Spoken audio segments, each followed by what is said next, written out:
وہ بمشکل اپنے نیم مردہ سے ہاتھوں سے اس کو پرے دھکیلتی ہوئی کہہ رہی تھی، مگر وہ اس کو اپنے اوپر سے ہٹا نہیں پا رہی تھی۔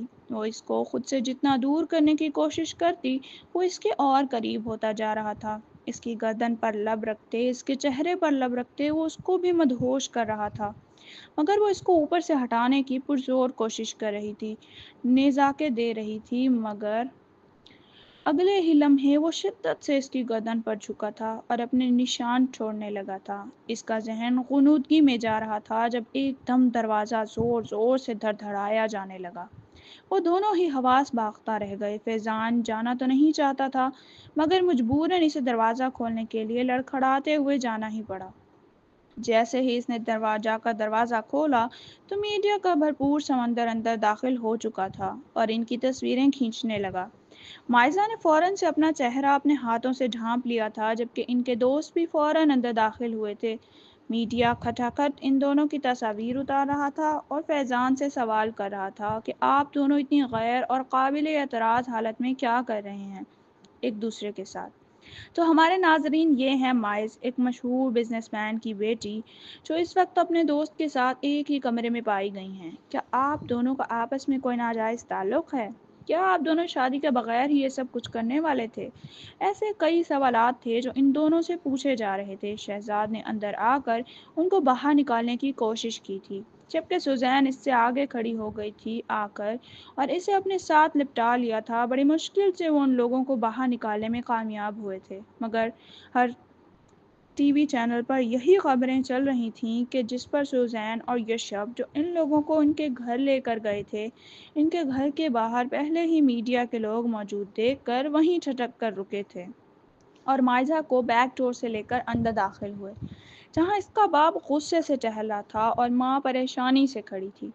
مائزہ ان کی اکلوتی اولاد تھی، انہوں نے کبھی اس پر کوئی دباؤ نہیں ڈالا تھا، اسے ہر جگہ آنے جانے دیا جاتا تھا، ہر طرح کی کھلی چھوٹ دے رکھی تھی اسے، مگر آج یہ لڑکی ان کا نام بری طرح ڈبو گئی تھی، جس پر وہ سخت غصے سے بھڑک رہے تھے۔ جیسے ہی وہ گھر آئی تو اس کے چہرے پر پڑنے والے تھپڑ نے اسے ششدر کر دیا، جبکہ سوزین کے کلیجے میں ٹھنڈ پڑی تھی۔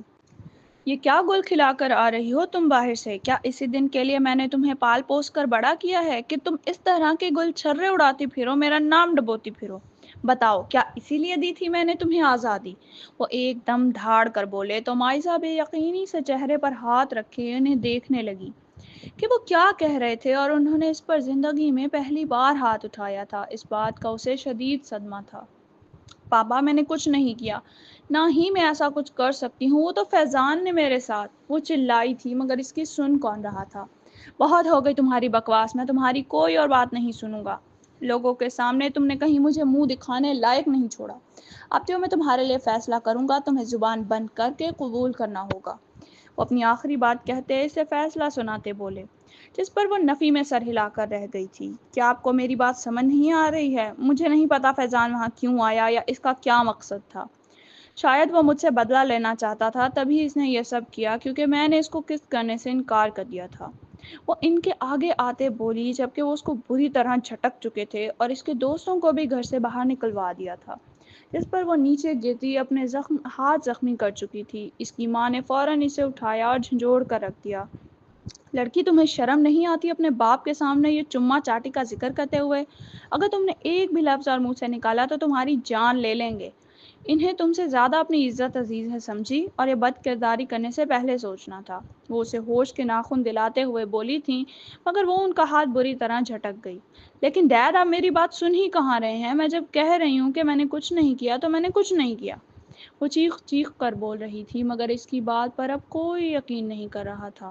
اگلی صبح جب وہ اٹھی تو اس کا سر درد سے پھٹ رہا تھا۔ اس کو سوچ سوچ کر غصہ آ رہا تھا کہ جب اس نے فیضان کو خود سے دور ہونے کے لیے کہا تھا تو وہ کیوں نہیں گیا۔ اگر وہ اس کے کمرے میں موجود نہ ہوتا تو اس کی اتنی بدنامی نہ ہوتی۔ اس کے دل کیا فیضان سامنے ہو اور وہ اس کو گولی مار دے۔ مگر ایک منٹ، اس کی ڈرنک میں بھی تو کسی نے کچھ ملا دیا تھا نا؟ آخر کون تھا اس کا اصل دشمن؟ یہ سوچ کر مائزہ غصے سے ٹہلنے لگی تھی۔ ایک بار وہ اس ہوٹل میں پہنچ جاتی تو یقیناً اس انسان کو ڈھونڈ کر زندہ زمین میں گاڑ دیتی۔ صبح جب وہ نیچے آئی تو لاؤنج میں سب کو افراتفری سے ٹہلتے دیکھ اس نے زیرک نگاہوں سے دیکھا تھا اور اچنبے سے نیچے آتے ہوئے پوچھا، یہاں اتنی بڑی ہڑبڑی کیوں مچی ہوئی ہے؟ کیا یہاں کوئی فنکشن ہے؟ ہر کوئی ادھر ادھر کام میں مصروف نظر آ رہا تھا جب اس کی ماں نے اس کے سامنے آتے ہوئے کہا، بکواس بند رکھو اور جلدی سے تیار ہو جاؤ کیونکہ کچھ ہی منٹ میں تمہاری شادی ہونے والی ہے۔ وہ اس کو ایک صوفے پر بٹھاتے ہوئے بولی تھی جس پر وہ آنکھیں پھاڑے انہیں دیکھنے لگی اور ان کی بات کا مطلب سمجھنے لگی۔ کہیں کوئی نشہ وشا تو نہیں کر لیا آپ لوگوں نے؟ یہ آپ کیا کہہ رہی ہیں؟ آپ کو اندازہ ہے آپ کو میں بھلا کیوں کرنے لگی کسی سے نکاح؟ وہ بدتمیز لہجے میں بولی، جبکہ اگلے ہی پل اس کے منہ پر رکھ کر تھپڑ رسید کی گئی۔ خبردار جو تم نے آئندہ اس طرح بدتمیز لہجے میں بات کی، زیادہ ہی تمہیں ڈھیل دے رکھی ہے جس کا نتیجہ یہ نکلا ہے کہ تم ہمارے منہ کالے کر چکی ہو۔ اب ہم کسی کو منہ دکھانے کے لائق نہیں رہے، نہ ہی میں کسی کے گھر جا سکتی ہوں۔ تمہاری خالہ، تمہاری دوستوں کی مائیں، میری دوستیں سب مجھے فون کر کے پوچھ چکی ہیں کہ کل جو حادثہ ہوا وہ سچ تھا یا نہیں، اور میں تمہارے کردار کی صفائیاں پیش کر کر کے تھک چکی ہوں۔ اس وقت وہ اس کو غصے سے دیکھتے ہوئے بولی تھی جب وہ بھی آگے سے دو بدو بولی تھی، میرا کوئی سٹینڈرڈ ہے، اتنی گری پڑی نہیں ہوں کہ راہ چلتے کسی بھی لڑکے سے شادی کر لوں گی، سوچ سمجھ کر کروں گی جب میرا دل چاہے گا۔ جب اس کے باپ نے پیچھے سے آتے ہوئے اس سے وارن کیا تھا، نہیں کل کی کرتی آج شادی کر لو، جاؤ نکل جاؤ یہاں سے، مجھ سے پھر ایک بھی پیسہ مانگنے کی امید مت رکھنا، ایک پوٹی کوڑی نہیں دوں گا اور اپنے گھر کے دروازے تم پر ہمیشہ کے لیے بند کر دوں گا، پھر بھوکی مرتی رہنا سڑکوں پر۔ اس کا باپ اس پر گہرا سا طنز کرتے ہوئے بولا جس پر وہ بلبلا اٹھی تھی۔ ان کے پیچھے ہی ایک خوبر نوجوان داخل ہوا جسے وہ گھور کر دیکھنے لگی تھی۔ یقیناً یہ تو ان کا گارڈ تھا جو 8 سالوں سے ان کے گھر ملازمت کر رہا تھا۔ ایک تو بات وہ اسے یونیورسٹی اور اس کے دوستوں کے پاس چھوڑنے بھی جا چکا تھا۔ مولوی صاحب کے نکاح کے بول دہرانے پر نہ چاہتے ہوئے بھی وہ ایک بار پھر چلائی، پاپا میں اس 2 ٹکے کے نوکر سے شادی نہیں کروں گی، سمجھتے کیوں نہیں آپ؟ اس کے ایک دم چیخ کر کہنے پر آگے سے پڑنے والے تھپڑ نے اس کی تمام زبان درازی کو بند کر دیا تھا۔ وہ آنکھوں میں بے یقینی لیے اپنے باپ کو دیکھنے لگی تھی جو بالکل بدلے ہوئے لگ رہے تھے۔ اگر تم نے یہ نکاح نہ کیا تو میرا مرا ہوا منہ دیکھو گی، اگر تم اس ملازم سے شادی کر لو گی تو یقین جانو تمہاری بھی کچھ عزت بچ جائے گی معاشرے میں، اور ہماری بھی، تبھی میں تمہیں پاکٹ منی دیا کروں گا، ورنہ میری طرف سے ہمیشہ کے لیے اس گھر سے نکل جاؤ۔ وہ ایک دم کرخت لہجے میں بولے تھے اور آج انہوں نے کہا ہے کہ وہ کرہ کے ہی دم لیں گے، اس لیے نہ چاہتے ہوئے بھی روتے دھوتے ہی صحیح مگر وہ یاور ملک کی بیوی بن گئی تھی۔ اب وہ اس کے نکاح میں تھی۔ جب وہ بھاگ کر اوپر جانے لگی تو ایک دفعہ پھر وہ چلائے، اپنے کمرے میں جانے کی ضرورت نہیں ہے، اب سے تم اس کی ملازم کی بیوی ہو، تمہارا جو بھی دل کرے اس کے گھر جا کر کرنا۔ ان کی بات پر وہ حیرت سے چلائی تھی، پاپا آپ کیا کہہ رہے ہیں؟ میں اس کے ساتھ بھلا کیوں جا کر رہنے لگی؟ وہ ان کو دیکھتے ہوئے بولی جو اس کا ہاتھ یاور ملک کے ہاتھ میں تھما گئے تھے اور اسے اشارہ کرتے ہوئے بولے، یاور تم اسے یہاں سے لے کر جا سکتے ہو، تم اس کو جیسا چاہے رکھو، ہم کچھ نہیں کہیں گے۔ یہ کہہ کر وہ واپس پلٹ گئے تھے جبکہ یاور ملک ان کی آنکھوں کے سامنے سے اس کو لے کر اپنے ساتھ نکلتا چلا گیا، جبکہ وہ پتھر کی بے جان مورت بنے اس کے ساتھ گھسٹتی چلی گئی۔ وہ اسے گاڑی میں لیے اپنے گھر آ چکا تھا۔ وہاں آنے تک وہ ایک بھی لفظ منہ سے ادا نہیں کر پائی۔ وہ اتنے شوق کے عالم میں تھی کہ جب وہ گھر پہنچے تو اس نے یاور کے فلیٹ کو دیکھتے ہوئے ماتھے پر بل ڈالے اس سے کہا، اس چھوٹے سے ڈبے کو تم گھر کہتے ہو؟ مجھے اس سے بڑا گھر چاہیے۔ وہ ایک دم کڑ کر بولی تھی۔ جب اگلے ہی پل یاور کی سرخ آنکھوں کو اپنی جانب مڑتے ہوئے دیکھا تھا، وہ نکاح کے بعد شاید پہلی بار اب اس سے بولا تھا، میری بات کان کھول کر سن لو لڑکی، میں تمہارے باپ جیسا نرم دل نہیں ہوں، کھال ادھیڑنا اچھی طرح جانتا ہوں۔ جتنی تمہاری شکل اچھی ہے اتنی ہی اپنی زبان بھی اچھی رکھو، ورنہ تمہاری زبان کو اپنی زبان سے لگام دیتا میں اچھا لگوں گا کیا؟ یہ کہہ کر وہ اسے لیے اندر جا چکا تھا جبکہ وہ اندر آتے ہی اس کے ہاتھ جھٹک کر رہ گئی۔ او تو یہ ہے تمہارا اصل چہرہ، میں تمہاری شکایت لگاؤں گی پاپا سے، وہ ایک دم ضدی لہجے میں بولی۔ جب وہ چہرے پہ تمسخرانہ ہنسی سجائے بولا، ارے کھڑی کیوں ہو، ابھی جاؤ جا کر بتاؤ کہ پاپا مجھے آپ کا ملازم تنگ کر رہا ہے، اور تمہیں کیا لگتا ہے تمہارا باپ تمہاری بات مان لے گا؟ یہ مت بھولو کہ تم ایک رات کسی کے ساتھ گزار چکی ہو، اب مجھے کیا پتا کہ تم پاک رہی بھی ہو یا نہیں، کیا پتا تمہاری عزت لٹ چکی ہو، مگر پھر بھی میں تمہیں برداشت کر رہا ہوں۔ وہ ایک کے بعد ایک اس پر کاری وار کرتے ہوئے بولا جس پر وہ بلبلا کر رہ گئی۔ میں بالکل پاک ہوں، میرے ساتھ ایسا کچھ نہیں ہوا۔ اس دن تو فیضان زبردستی میرے ہوٹل کے کمرے میں آ گیا تھا، مجھے کیا معلوم تھا کہ یہ سب ہو جائے گا۔ تمہیں یقین کیوں نہیں ہے میری بات پر؟ وہ اپنے بالوں کو دبوچے چیخی جب وہ اس سے بھی اونچی آواز میں دھاڑا تھا کہ وہ ایک دم سہم گئی۔ بکواس بند کرو اپنی، اور مجھ سے آہستہ آواز میں بات کرو۔ یہاں انسان رہتے ہیں تمہاری طرح، میں نے 100 ملازم نہیں رکھ چھوڑے۔ اگر یہاں رہنا ہے، کھانا کھانا ہے تو میرے مطابق چلنا ہوگا۔ وہ اسے اوپر سے نیچے تک دیکھتے ہوئے بولا تھا، جس پر وہ کڑ کر رہ گئی۔ آخر کر بھی کیا سکتی تھی، پاپا نے گھر سے کوئی پیسہ تک دے کر نہیں بھیجا تھا، جس کے باعث وہ کسی ہوٹل میں ٹھہر جاتی، سو یہاں اس کے ساتھ رہنا مجبوری تھی۔ مگر یہ سوچ اس کے ذہن میں آئی تھی کہ وہ یہاں سے بھاگ کر اپنی کسی بھی دوست کے پاس جا سکتی تھی، مگر اگلے ہی لمحے اس کے ارمانوں پر اوس پڑ چکی تھی۔ اگر تم یہاں سے بھاگنے کا سوچ رہی ہو تو یاد رکھو، اگر میں نے تمہیں یہاں سے بھاگتے ہوئے دیکھ لیا تو تمہاری ٹانگوں کے اتنے چھوٹے چھوٹے ٹکڑے کروں گا کہ یقین جانو کسی کو نہیں ملیں گے۔ اگر تمہارے باپ کی فی الوقت ضرورت نہ ہوتی مجھے، تو اس وقت تم عزت سے میرے گھر پر موجود نہ ہوتی، ورنہ یقین جانو باہر لوگ تمہارے بارے میں جو باتیں کر رہے ہیں، اگر یہ تم سن لو گی تو شرم سے ڈوب کر مر جاؤ گی۔ اگر نہیں یقین آتا تو خود سنا دیتا ہوں میں۔ یہ کہتے ہوئے وہ وہاں فلیٹ میں لگی چھوٹی سی LCD پر نیوز لگا گیا۔ اپنے بارے میں اتنی شرمناک باتیں سن کر خبروں میں ہر جگہ وہ اپنا سر تھام کر بیٹھ گئی۔ آخر لوگ ایسے اس کے بارے میں اتنی بکواس کر سکتے تھے؟ وہ اس ملک کے مشہور بزنس مین کی بیٹی تھی، آخر اس کے ساتھ ایسا سلوک کیسے ہو سکتا تھا؟ وہ سسک رہی تھی، مگر یاور ملک کو اس پر رحم نہ آیا، کیونکہ اس کی نظر میں یہ غلطی اس کی تھی۔ آخر کیوں اس نے اپنے آپ کو اتنا سستا کر لیا تھا کہ اپنے ہی دوست کے ساتھ ایک کمرے میں چلی گئی؟ بے شک وہ اس کا دوست تھا، لیکن دوست کو دوست کی حد تک ہی رکھنا چاہیے تھا، اس کے ساتھ کمرے میں تنہا نہیں جانا چاہیے تھا۔ یہ بات اب اس کو سمجھ لینی چاہیے تھی۔ آخر یہ سب لوگ میرے ساتھ ایسا کیوں کر رہے ہیں؟ فیضان صرف میرا دوست ہے، اور اس کو اس انداز میں میرے ساتھ کیوں جوڑ رہے ہیں؟ وہ سسک کر اس کی طرف دیکھتے ہوئے بول رہی تھی، جب نہ چاہتے ہوئے بھی اس کی پریشان حال صورت دیکھ کر یاور ملک کے لفظ لبوں سے پھسلے۔ نامحرم کبھی بھی دوست نہیں ہوتا لڑکی، سوائے تمہارے شوہر، باپ اور بھائی کے۔ مگر تم نے ایک غیر لڑکے کو اپنے قریب آنے دیا، تم نے اجازت ہی کیوں دی اسے، اور اب تم یہ رونا دھونا مچا رہی ہو؟ وہ اسے جتاتے لہجے میں بولا تھا اور اندر چلا گیا، جبکہ وہ پیر پٹکتے رہ گئی۔ اس فلیٹ میں ایک ہی کمرہ موجود تھا۔ تنگ آ کر تھک ہار کے صبح سے وہیں پر بیٹھے بیٹھے وہ تھک چکی تھی۔ اسے لیٹنا تھا، اس لیے وہ دھڑلے سے اس کمرے میں داخل ہوئی تھی جہاں وہ شرٹ لیس بیٹھا تھا۔ یہ کیا طریقہ ہے؟ تم ننگے کیوں گھوم رہے ہو؟ وہ اندر آتے اسے آنکھیں پھاڑے دیکھ کر اس کے سکس پیک ایبس کو دیکھتے اس وقت وہ سرخ چہرے سے بولی، جس پر وہ کندھے اچکا گیا تھا۔ پہلی بات کہ یہ میرا گھر ہے، میں یہاں جیسے مرضی گھوموں، اور دوسری بات، آنکھیں ہیں یا ٹچ بٹن، نظر نہیں آ رہا کہ پینٹ پہن رکھی ہے میں نے؟ وہ اسے جتاتے ہوئے بولا تو وہ کچھ کر نہ سکی تھی، ٹھیک ہی تو کہہ رہا تھا وہ، لیکن مجھے کھانا کھانا ہے۔ اسے کچھ اور نہ سوچا تو وہ لب لٹکاتے ہوئے بولی، جس پر وہ اسے اوپر سے نیچے تک دیکھ کر رہ گیا۔ میں نے اپنے فلیٹ میں کبھی کسی ملازمہ کو آنے کی اجازت نہیں دی، اور دوسری بات کہ تم اتنی بڑی ہو گئی ہو اور تمہیں کچھ کھانا وانا بنانا نہیں آتا؟ وہ اسے دیکھ کر حیرت زدہ سا سوال کرتا ہوا بولا تھا، جب وہ اپنا ناک پھلاتے ہوئے بولی، میرے گھر میں ڈیڈ نے کئی کوکس رکھے ہیں، بھلا مجھے کھانا بنانے کی کیا ضرورت؟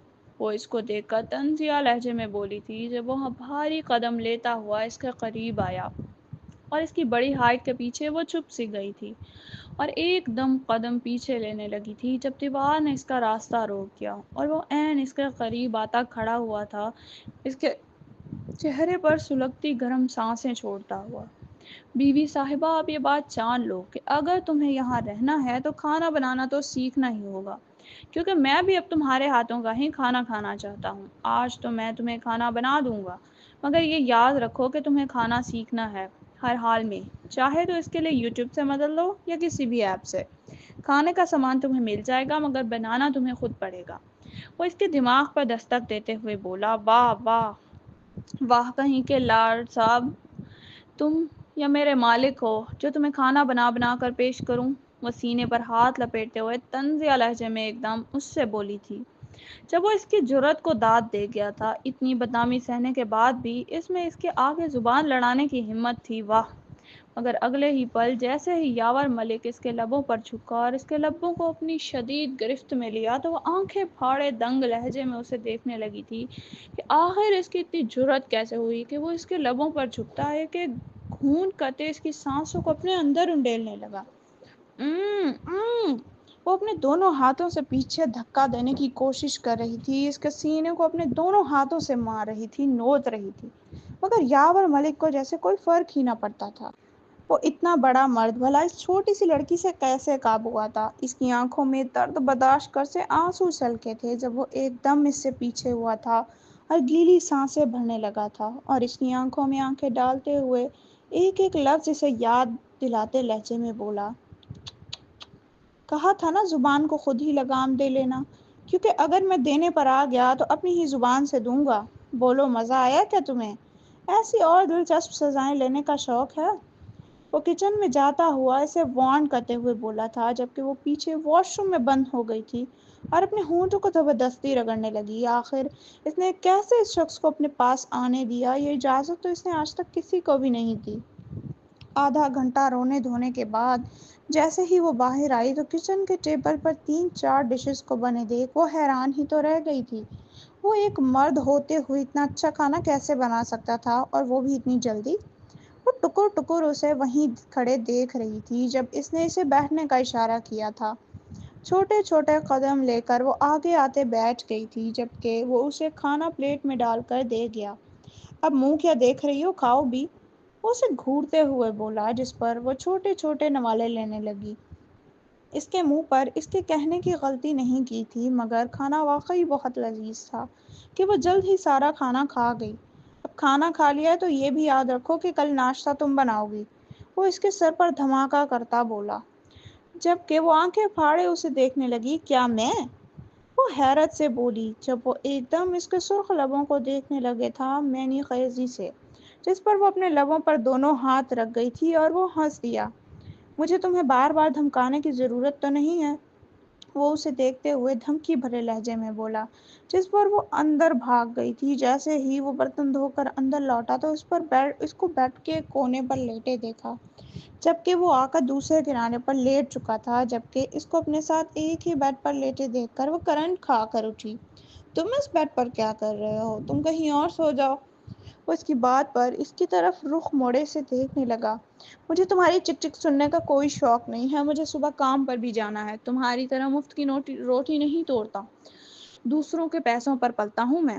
وہ ایک دم جھٹکے سے اسے اپنے اوپر گراتا ہوا دبوچ کر بولا، جبکہ وہ اس کے سینے میں دب سی گئی۔ میں نے کہا مجھے چھوڑو، وہ کسمساتے ہوئے بولی جب وہ ایک دم آنکھیں سکیڑے اسے دیکھنے لگا تھا، اور گہرے لہجے میں بولا، اگر مجھے ایک بھی آواز آئی تو یاد رکھنا کہ اگلی باری تمہاری ہوگی۔ وہ اس کی گردن میں منہ گھساتے ہوئے ایک دم اس کی گردن پر دانتوں سے کاٹتا بولا تھا کہ وہ سسک کر رہ گئی اور ہلنا جلنا بھی بند کر دیا تھا، خوف سے کہ کہیں یہ ظالم انسان اسے سچ میں نہ کھا جائے۔ جبکہ اس کو اپنی آغوش میں تھر تھر کانپتے دیکھ یاور ملک جیسے سنگ دل کے لبوں پر بھی میں نے خیز مسکراہٹ چھلکی تھی، اور کب وہ دونوں کی نیند کی وادی میں اتر گئے انہیں پتہ ہی نہ چلا۔ صبح وہ اسے کب سے آوازیں دے رہا تھا مگر وہ اٹھنے کے موڈ میں نہ لگ رہی تھی۔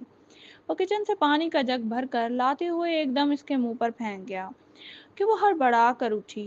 کیا ہے، ایسے کون کرتا ہے کسی کے ساتھ؟ وہ پھاڑ کھانے کو دوڑی تھی جب وہ ایک دم دانت پیس کر رہ گیا۔ یاد نہیں ہے کہ تمہیں ناشتہ بنانا تھا ہیں؟ جلدی چلو کچن میں، وہ اس کو دیکھتے ہوئے غصے سے بولا۔ جب وہ پیر پٹکتے وہاں داخل ہوئی تھی اسے آملیٹ بنانے کا کہہ کر وہ نہانے گیا تھا۔ جب وہ واپس لوٹا تو حیرت سے دنگ رہ گیا تھا کچن کا حال دیکھ کر، جو نہایت بکھرا ہوا تھا۔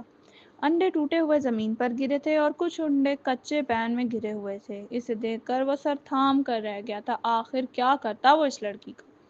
اسے خطرناک تیور لیے اپنی طرف بڑھتے دیکھ وہ تھوک نکل کر رہ گئی تھی اور نفی میں سر ہلانے لگی، جبکہ وہ اس کے قریب آیا اور ایک پین چولہے پر رکھا۔ اب جیسے جیسے میں کہتا ہوں ویسا ویسا کرتی جاؤ، اور آئندہ اگر تم نے ایسا نہ کیا تو انگلیاں کاٹ دوں گا میں۔ وہ ایسے لہجے میں بولا تھا کہ وہ فوراً اس کے حکم کی تعمیل کرنے لگی تھی، اور جیسے جیسے وہ کہتا گیا ویسے ویسے وہ کرتی گئی۔ پیاز کاٹتے ہوئے اس کے جتنے آنسو بہہ گئے تھے وہ بتا نہیں سکتی۔ شاید ہی اپنی زندگی میں اس نے کبھی اتنے آنسو بہائے ہوتے جتنے پیاز کاٹتے وقت بہائے۔ کمینے انسان، میں تمہیں زندہ نہیں چھوڑوں گی۔ ایک بار میرے باپ کو مجھ پر ترس کھا کر واپس اپنے گھر میں بلا لینے دو، پھر دیکھنا میں تمہارا کیا حشر کرتی ہوں۔ وہ دل ہی دل میں اسے کوستے ہوئے اس کے لیے ناشتہ بنا رہی تھی جو بن کے تیار ہو گیا تھا۔ وہ الگ بات تھی کہ اپنے ہاتھوں سے بنے ناشتے کو دیکھ کر اس کی آنکھوں میں نمی آئی تھی اور دل خوشی سے اچھلا بھی تھا، کیونکہ وہ پہلی بار ہی صحیح ایک اچھا ناشتہ بنانے میں کامیاب ٹھہری تھی۔ ان دونوں نے ساتھ بیٹھ کر ناشتہ کیا تھا جب وہ اسے دیکھتے ہوئے بولا، تم آج یہیں اکیلے رہنا، خبردار اگر یہاں سے باہر قدم نکالنے کی کوشش کی، اگر مجھے خبر ہوئی کہ تم اس فلیٹ سے باہر گئی ہو تو یقیناً تمہارا انجام اچھا نہیں ہوگا۔ یہ میں تمہیں بتا کر جا رہا ہوں، اور اگر تم باہر نکلی تو اپنی سزا کی ذمہ دار تم خود ہوگی۔ یہ کہتا وہ کام پر جا چکا تھا۔ پیچھے وہ اس کے جانے پر شکر ادا کر رہی تھی کہ شکر ہے کہ اس سے اس کی جان چھوٹی۔ اب یقیناً وہ یہاں سے بھاگ سکتی تھی، اس کے باپ نے اسے نہ اپنایا تو کیا ہوا، وہ اپنے دوستوں کے پاس تو جا سکتی تھی نا۔ فون تو وہ لائی نہیں تھی۔ آخر کار جب وہ دروازہ کھول کر باہر جانے لگی تو دروازے کو تالا لگا دیکھ وہ پھوٹ پھوٹ کر رو دی تھی۔ اب وہ کیسے باہر جاتی؟ اس نے اپنا دماغ چلایا، فوراً اندر سے اوزار ڈھونڈ کر لاتے ہوئے دروازے پر مارتے ہوئے دروازے کا تالا توڑا اور دروازہ کھولنے میں کامیاب ٹھہری۔ وہ خوشی سے باہر بھاگی تھی، مگر اب تو اس کے پاس کرایہ بھی نہ تھا، پھر وہ کیسے جاتی؟ لیکن جلد ہی وہ ایک ڈرائیور کو ہائر کرتے وہاں سے فیروز کے گھر جا چکی تھی۔ فیروز کے گھر پہنچتے ہی وہ فوراً اندر گئی تھی۔ اس کی دوست اسے دیکھ کر دنگ رہ گئی تھی۔ او مائی گاڈ، کہاں تھی تم؟ کہاں کہاں نہیں ڈھونڈا تمہیں لڑکی؟ وہ پریشان حال سی بولی جب وہ سکتے ہوئے بولی، ڈرائیور باہر کھڑا ہے یار، پلیز اس کو پیسے دے دو، میرے پاس میرے پیسے نہیں ہیں۔ مائزہ کی بات سنتے اس نے حیرت سے اسے دیکھا، مگر کچھ پوچھے بغیر وہ ڈرائیور کو پیسے دے آئی۔ صبح سے 4 بجے تک اپنی دوست کے گھر ہی رہی تھی۔ اس کی دوست نے ہی اسے مشورہ دیا تھا کہ وہ نہا دھو لے، کیونکہ اس کا حال بہت برا لگ رہا تھا۔ اس نے اپنی کہانی اپنی زبانی اس کو کہہ کر سنائی تھی، جس پر اسے بھی دکھ ہوا تھا۔ ان دونوں کو ہی سمجھ نہیں آ رہا تھا کہ مائزہ کے ساتھ اتنا گندا مذاق کون کر سکتا تھا۔ آخر ان کی ڈرنک سے ہیر پھیر کس نے کی تھی، وہ سمجھ نہ سکے تھے، اور پھر ان دونوں نے ہی اپنے باقی دوستوں کو بھی اپنے مین کلب میں بلایا تھا جہاں وہ لوگ ملا کرتے تھے۔ وہاں آتے ہوئے اس نے اپنی دوست کا ہی ایک ایڈریس چینج کر لیا تھا جو گھنٹوں تک تھا نہایت شارٹ تھا، گلا بھی ڈیپ تھا۔ وہ اپنے دوستوں سے روتے ہوئے اپنے دکھڑے بیان کر رہی تھی، مجھے سمجھ نہیں آ رہی کہ یہ سب کس نے کیا، ہمیں یہاں کے اونر سے بات کرنی چاہیے، یشب اس کی طرف دیکھتے ہوئے بولا تھا جب فیضان لب بھینچ کر رہ گیا۔ اس کو تو یہ غم بھلائے نہیں بھول رہا تھا کہ اس کے ساتھ شادی کروانے کی بجائے مائزہ کے باپ نے اس کی شادی اپنے ملازم سے کر دی تھی۔ وہ جتنا سیخ پا ہوتا اتنا کم تھا۔ مجھے تو یہ سمجھ نہیں آ رہی مائزہ بی بی کہ تمہاری شادی تمہارے پاپا نے کیسے اپنے اس 2 ٹکے کے ملازم سے کر دی۔ تم تو کہتی تھی کہ تم کسی کو منہ نہیں لگاؤ گی، اب تمہارا سٹینڈرڈ اتنا گر گیا ہے کہ تم نے ملازم کو ہی منہ لگا لیا۔ سوزین منہ پر بچارگی لاتے ہوئے مگر اس پر طنز کرتے ہوئے بولی تو وہ اپنی ہاتھ کی مٹھیاں بھینج کر رہ گئی۔ سوزین، کم از کم تم تو اس طرح کی بات مت کرو، میرے باپ پر پتہ نہیں کیا جادو کیا ہے اس شخص نے کہ وہ کچھ سنتے ہی نہیں ہیں میری، اور زبردستی اس کے ساتھ نکاح کر دیا۔ سچ سچ بتاؤ، کیا ایک ہی رات میں اس نوکر نے ایسا کیا جادو کر دیا تم پر؟ کچھ تو ہوا ہوگا تم دونوں کے درمیان، ایک ہی کمرے میں رہتے ہوئے آخر دور کیسے رہ پایا ہوگا وہ نوکر تمہارا؟ سوزین نے اسے دیکھ کر پوچھا جب وہ اگلے ہی پل کاٹ کھانے کو دوڑی۔ بکواس بند کرو اپنی سوزین، اس طرح بات مت کرو مجھ سے، مجھے پہلے ہی بہت غصہ آیا ہوا ہے، یہ نہ ہو تمہاری اچھی خاصی بے عزتی کر ڈالوں میں۔ اس کے اتنے حد تک آمیز لہجے میں کہنے پر سوزین بھی اپنی زبان کھولنے سے باز نہ آئی۔ اور میڈم بس کرو، اپنے شوہر اور باپ پر تو تمہاری چل نہیں سکی تو تم اب یہاں آ کر مجھ پر غصہ اتارو گی؟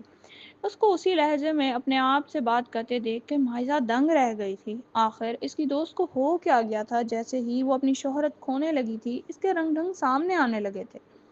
پلیز سوزین، یہ کیسے بات کر رہی ہو تم مجھ سے؟ اس کی ایک دوسری دوست سوزین کو دیکھتے ہوئے بولی جب وہ اس کا ہاتھ جھٹک گئی۔ صحیح تو کہہ رہی ہوں میں، اس کے پاس اب ہے ہی کیا، پورے معاشرے میں بے عزت ہو چکی ہے یہ، وہ حقارت بھرے لہجے میں بولی جبکہ وہ دنگ سی اپنی دوست کی بات سن رہی تھی۔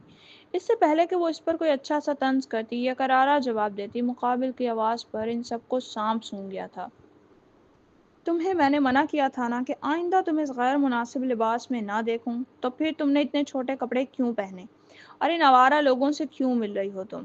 یاور ملک کی آواز نے جیسے اس کے رہے سہے اوسان خطا کر دیے تھے۔ وہ جھٹکے سے پلٹتے اسے دیکھنے لگی تھی جو سرخ رنگ آنکھوں سے اسے ہی گھور رہا تھا جیسے ابھی کچا چبا جائے گا۔ اگلے ہی پل وہ اسے بازو سے تھامے زبردستی لے جانے لگا۔ جب فیضان نے اسے بیچ میں پکڑنے کی کوشش کی، اے اس کو چھونے والے تم ہو کون؟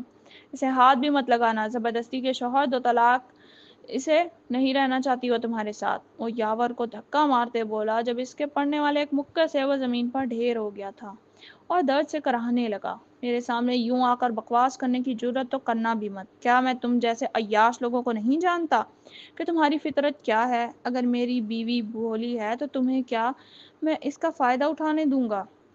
ایسا بالکل بھی ممکن نہیں ہے۔ تم جیسے ذلیل اور کمینے لوگوں کو میں اچھی طرح سے جانتا ہوں، جو لڑکیوں سے ان کا فائدہ اٹھانے کے لیے ان کے ساتھ رہتے ہیں۔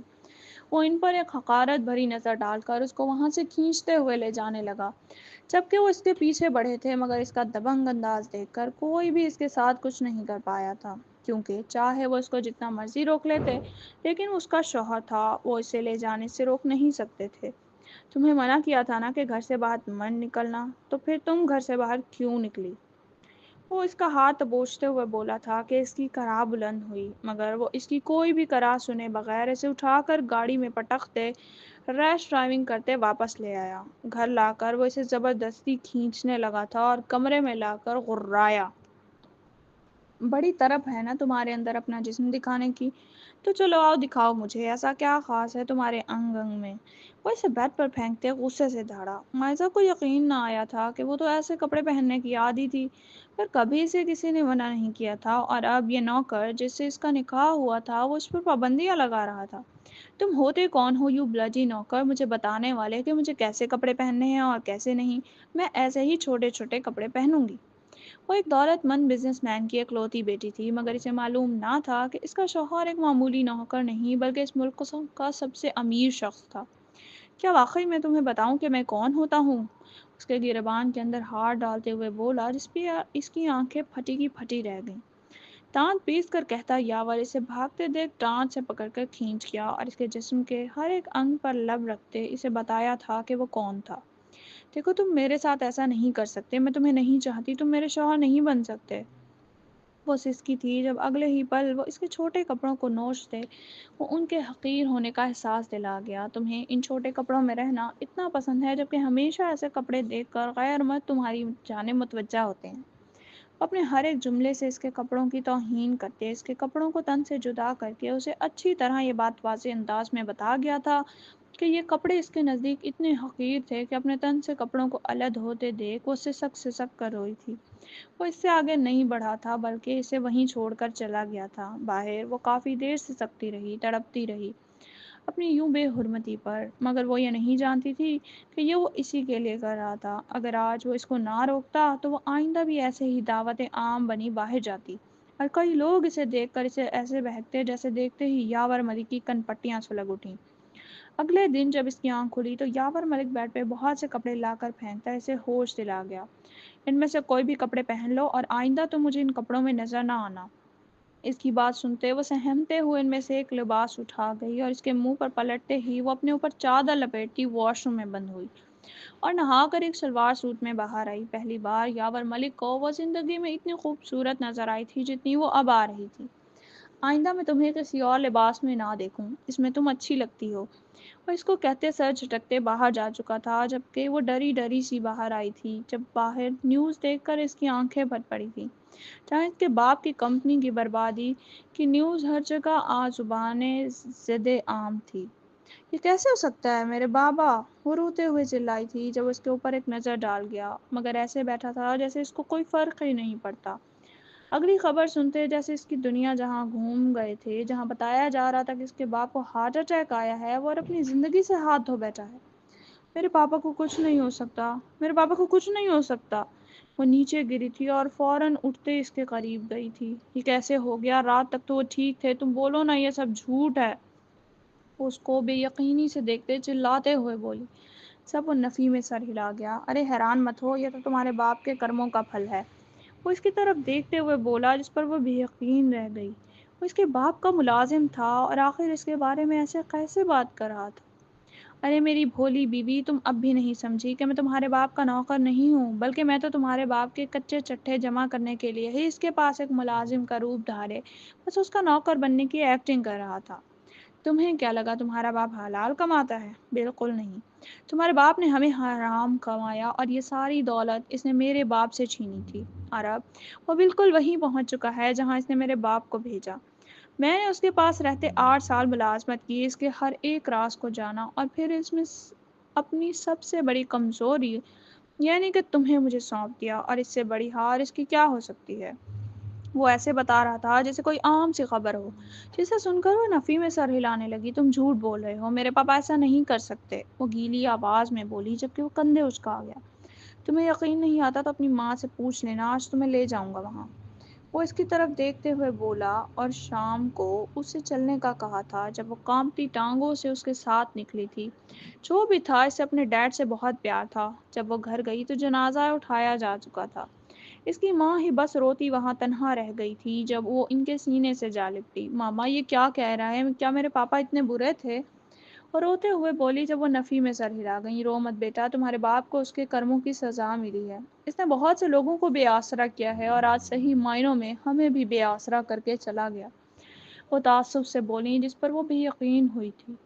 تو کیا اس کا شوہر سب سچ کہہ رہا تھا؟ ماما، میں آپ کو چھوڑ کر کہیں نہیں جاؤں گی، وہ سسکتے ہوئے بولی جس پر وہ نفی میں سر ہلا گئی۔ بے شک تمہارا باپ لاکھ برا سہی، مگر اس نے جاتے ہوئے یہ اچھا فیصلہ کر دیا کہ تمہیں اچھے شوہر کے حوالے کر دیا۔ وہ ہمیشہ تمہاری حفاظت کرے گا جو کہ کوئی اور نہیں کر پائے گا۔ وہ اسے سمجھاتے ہوئے بولی تھیں اور اسے واپس جانے کا کہا۔ ماما، مگر آپ، وہ ان کے لیے پریشان ہوئی جب وہ واپس پلٹ گئی تھیں۔ انہوں نے اپنی بیٹی کو خوش دیکھنا تھا، اس لیے دل پر پتھر رکھتے اسے یاور ملک کے ساتھ رخصت کر دیا تھا اپنی طرف سے۔ وہ اسے واپس لے آیا تھا۔ کافی دن وہ خاموش رہی تھی، اپنے کمرے میں ہی بند رہی تھی۔ وہ جو کام کہتا وہ کر دیتی۔ اس کو یوں دیکھ کر اسے بھی ترس آیا تھا، مگر وہ کیا کرتا، اس کا باپ اسی قابل تھا۔ کافی دن سے اسے وہ مرجھائے چہرے دیکھ رہا تھا، اب تو وہ اسے لے کر اپنے عالی شان گھر میں آ چکا تھا، جہاں کی رونق دیکھ کر وہ پل بھر کو خوش تو ہوئی تھی، مگر اگلے ہی لمحے اس کی خوشی پر اوس پڑ چکی تھی، کیونکہ وہ اس شخص سے محبت نہ کرتی تھی۔ وہ اسے ہر طرح سے خوش کرنے کی کوشش کر چکا تھا، مگر وہ تھی کہ اس کے لبوں کو خوشی چھوتی تک نہ تھی۔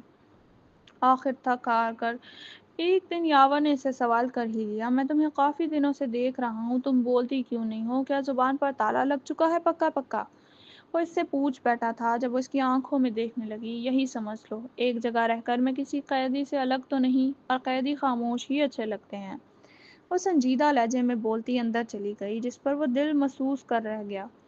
جانے انجانے میں وہ بھی اس سے محبت کرنے لگا تھا۔ جب سے وہ اس کے رنگ میں رنگی تھی، وہ اسے اچھی لگنے لگی تھی۔ وہ اسے ہر ایک عمل سے احساس دلاتا تھا کہ وہ اس سے کتنی محبت کرتا ہے، اس کی پسند کی ساری چیزیں لاتا تھا، مگر اس کی چپ ہی نہ ٹوٹتی تھی۔ آخر تھک ہار کر آج وہ اسے اس کے دوستوں کے پاس لے جا رہا تھا۔ ہم کہاں جا رہے ہیں؟ اس نے گاڑی میں بیٹھتے ہوئے دریافت کیا، جب وہ اس کی طرف دیکھ کر بولا تھا، دیکھو مانا کہ تم پہلے ایک ایسی لڑکی تھی، یہ میں بھی اچھی طرح جانتا ہوں، مگر تمہیں میرے ساتھ رہتے ہوئے میں نے تمہیں غور سے دیکھا ہے، تم بدل گئی ہو، اس لیے میں تمہیں یوں روکھا پیکا نہیں دیکھ سکتا۔ مجھے پہلی والی اپنی شوخ اور چنچل بیوی واپس چاہیے، اس لیے تمہیں تمہارے دوستوں سے ملوانے لے کر جا رہا ہوں تاکہ تم خوش ہو جاؤ۔ اس کی بات پر وہ چہک اٹھی تھی اور بے یقین نظروں سے اسے دیکھا۔ آپ تو انہیں ناپسند کرتے ہیں؟ وہ اس کی طرف دیکھتے ہوئے خوشگوار حیریت سے بولی، لیکن اب کیا کیا جا سکتا ہے، میری بیوی کو پسند ہی ایسے نٹھلے ہیں، اب اپنی بیوی کی خوشی کے لیے اتنا تو کر ہی سکتا ہوں میں۔ وہ روکھے لہجے میں بولا تھا، لیکن اگلے پل اسے اس شخص پر بہت پیار آیا تھا جو صرف اس کے لیے اسے ان لوگوں سے ملوانے جا رہا تھا جس سے وہ سخت نفرت کرتا تھا۔ میں نہیں چاہتا کہ تم ان لوگوں کے ساتھ زیادہ وقت گزارو، کیونکہ وہ صرف اوپر سے ہی تمہارے دوست ہیں، اگر تم ان کا دل جان جاؤ تو کبھی ان سے دوستی رکھنے کی خواہش مت کرو، اس لیے جلد لوٹ آنا۔ وہ اسے دیکھتے یاد دلاتے ہوئے بولا، جس پر وہ اس بات میں سر ہلا گئی تھی۔ ٹھیک ہے، میں فوراً آ جاؤں گی، یہ کہہ کر وہ اندر گئی تھی جہاں آج پھر سے اس کے دوست جمع ہوئے تھے، مگر جیسے ہی وہ ان کے قریب جانے لگی تو سوزین کی زہر خند آواز سنتے وہ اپنے قدم وہیں روک گئی۔ ہاں کیا ہے میں نے یہ سب فیضان کے ساتھ مل کر، مائزہ کو اس کے کمرے میں بھیجا اس لیے تاکہ فیضان سے اس کی شادی ہو جائے۔ سوزین منہ پھٹ لہجے میں اقرار جرم کرتے بولی، ہاں میں جان بوجھ کر گیا تھا اس کے ساتھ رات رنگین کرنے کے لیے، کیونکہ میں اس سے محبت کرتا ہوں، اس کو کھونا نہیں چاہتا تھا، اس لیے اسے اپنا بنانا چاہتا تھا، مگر مجھے کیا معلوم تھا کہ اس کے پاپا اس کی شادی اس 2 ٹکے کے نوکر سے کر دیں گے۔ فیضان بھی غصے سے دھاڑا جبکہ باقی دوست بے یقین نظروں سے ان دونوں کو دیکھ رہے تھے۔ مجھے تم سے یہ امید نہیں تھی فیضان، تم نے مائزہ کو دھوکہ دیا ہے، اس کی پیٹھ میں چھرا گھونپا ہے، تم دونوں ہی دوستی کے لائق نہیں ہو۔ فیروزہ غصے سے چلائی تھی جبکہ سوزین بھی غصے سے غرائی۔ ہاں نہیں پسند مجھے مائزہ، ہر وقت اتراتی رہتی تھی، اپنے باپ کی دولت کا گھمنڈ کرتی تھی۔ اور کیا کہا تھا اس نے کہ وہ فیضان کو منہ نہیں لگائے گی، یہ اس کا سٹینڈرڈ اتنا لو نہیں ہے، اب دیکھ لیا نا اس کا سٹینڈرڈ، ایک نوکر کے ساتھ زندگی گزار رہی ہے۔ وہ غرور و تکبر سے بولی تھی جب اگلے ہی پل مائزہ نے آگے جاتے رکھ کر اس کے منہ پر تھپڑ مارا اور وہ حیرت سے اسے دیکھنے لگی جو وہیں کھڑی تھی۔ مجھے تو اپنی چوائس پر حیرت ہو رہی ہے کہ میں نے تم جیسا غلیظ دوستوں کو دوست بھی کیوں سمجھا۔ تم لوگ تو اس لائق تھے ہی نہیں، گٹر کے کیڑے ہو تم لوگ۔ میرا شوہر کہتا رہا کہ تم لوگوں کی نیت صاف نہیں ہے، مگر میں ہی پاگل تھی، تم لوگوں پر یقین کر بیٹھی۔ آئندہ مجھے اپنی شکلیں بھی مت دکھانا۔ وہ سوزین کو غصے سے کہتے فیضان پر لعنت بھیجتی وہاں سے جانے لگ گئی۔ جب فیضان نے اس کا ہاتھ تھاما اگلے ہی پل مائزہ نے اس کو بھی رکھ کر تھپڑ مار دیا۔ خبردار جو مجھے چھونے کی کوشش کی، میرا شوہر باہر ہی کھڑا ہے، اس کو بلوا کر تمہاری ہڈیاں توڑوا دوں گی، اپنی شکل گم کرو میرے آگے سے۔ یہ کہتے وہ اسے دھکا دیتے باہر آ چکی اور فوراً روتے ہوئے گاڑی میں بیٹھی تھی جہاں وہ اسی کا انتظار کر رہا تھا۔ اسے 15 منٹ کی بجائے 10 منٹ میں آتے دیکھ وہ دنگ رہ گیا۔ کیا ہوا ہے، تم ٹھیک تو ہو؟ وہ پریشان ہو اٹھا جب وہ روتے اس کے سینے سے لگ گئی تھی۔ اس نے بغیر کچھ پوچھے اسے رونے دیا تھا کیونکہ ابھی وہ کچھ بولنے کے موڈ میں نہ تھی۔ جب وہ رو رو کر فارغ ہوئی تو آخر اس نے تھکی آواز میں پوچھا، اگر مجھ پر ترس آ گیا ہو تو ذرا منہ کھول کر اس تڑ تڑ کرتی زبان سے بتا دو کہ کیوں آنسو ٹپکا رہی تھی۔ وہ اس کی طرف دیکھ کر اس کے آنسو پیار سے پونچھتے ہوئے بولا۔ جب وہ اس کی طرف دیکھتے ہوئے بولی، آپ مجھ سے کہتے رہے کہ میرے دوست اچھے نہیں ہیں، میں نے مگر آپ کی ایک بات نہیں مانی۔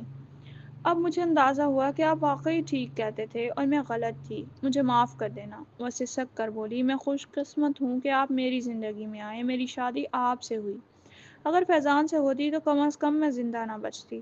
وہ اس کے گلے لگتی بولی تھی، اس کو پہلی دفعہ اپنی طرف قدم بڑھاتے دیکھ وہ بہت خوش ہوا تھا اور اسے گلے ہی لمحے سینے میں بھینچ گیا۔ اور انٹرسٹنگ، تو اب مجھے تمہارے پاس آنے کے لیے زبردستی نہیں کرنی پڑے گی، مطلب اب تم خود میرے پاس آؤ گی بیڈ پر؟ وہ اس کی طرف دیکھتے ہوئے شریر لہجے میں بولا، جس پر وہ قہقہ لگاتے ہوئے سر ہاں میں ہلا گئی۔ یقیناً اب میرا شوہر اتنا اچھا ہے کہ اسے اتنی چھوٹی موٹی خوشیاں تو دے ہی سکتی ہوں میں، جس پر وہ ہنستے ہوئے سے گلے سے لگا گیا تھا۔